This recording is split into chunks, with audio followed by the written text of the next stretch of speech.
नमस्कार, मी सुनील लाटेकर आणि आपण पाहत आहात लोकसंदेश न्यूज। सांगली शहरातील संजयनगर परिसरातील चैतन्यनगर मंगलमूर्ती कॉलनी येथे राहत असलेल्या छाया गोपाळ कदम या महिलेचे राहते घर जागेच्या वादातून संजयनगर पोलीस ठाण्याचे होमगार्ड सचिन दगडू वसंत कदम या दोघांनी जमीनदोस्त केले। यामुळे छाया कदम यांनी संजयनगर पोलीस ठाण्यात फिर्याद दिली असून दोघांविरुद्ध गुन्हा दाखल करण्यात आला आहे।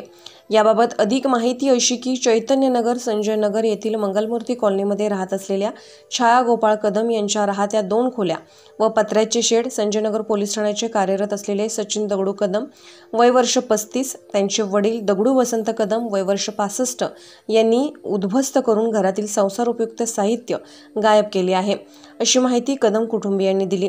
ही मूळ जागा छाया कदम यांचे सासरे वसंत शंकर कदम यांची 1 गुंठे जागा। या जागेमध्ये छाया कदम यांनी 2 खोल्या आणि 1 पत्र्याचे शेड बांधले होते। छाया कदम या 2 दिवसांपूर्वी आपल्या लेकीकडे गेल्या होत्या। जागेसाठी होमगार्ड सचिन दगडू कदम यांचा वाद निर्माण होता। आज बुधवारी सकाळी 11च्या सुमारास होमगार्ड सचिन व त्यांचे वडील दगडू कदम यांनी त्या महिलेचे घर उद्ध्वस्त केले। घर उद्ध्वस्त केल्यानंतर छाया कदम यांच्या डोळ्यात अश्रू आले। त्या महिलेचा संसार उघड्यावर पडला। यामुळे नागरिकांच्यातून संताप व्यक्त होतो आहे। याबाबत छाया कदम यांनी संजयनगर पोलीस ठाण्यात फिर्याद दिली असून दोघांविरुद्ध गुन्हा नोंद करण्यात आला आहे। याबाबत अधिक तपास संजयनगर पोलीस ठाण्याचे सहाय्यक पोलीस निरीक्षक काकासो पाटील यांच्या मार्गदर्शनाखाली फौजदार विष्णू माळी हे करीत आहेत। मी छाया गोपाळ कदम, राहणार मंगलमूर्ती कॉलनी चैतन्यनगर।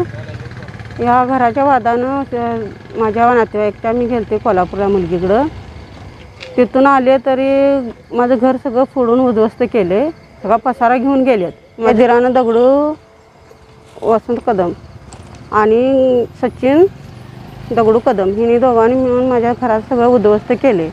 मला नवरा नाही आहे, मी भांडी धुणी करून मी घर चालवते आणि मी संजयनगर पोलीस डिव्हिजनला कंप्लेंट केली आणि मला न्याय मिळावा लवकरच्या लवकर। माझं घर नाही, काय नाही, माझं कुटुंब आता उद्ध्वस्त झालेलं आहे।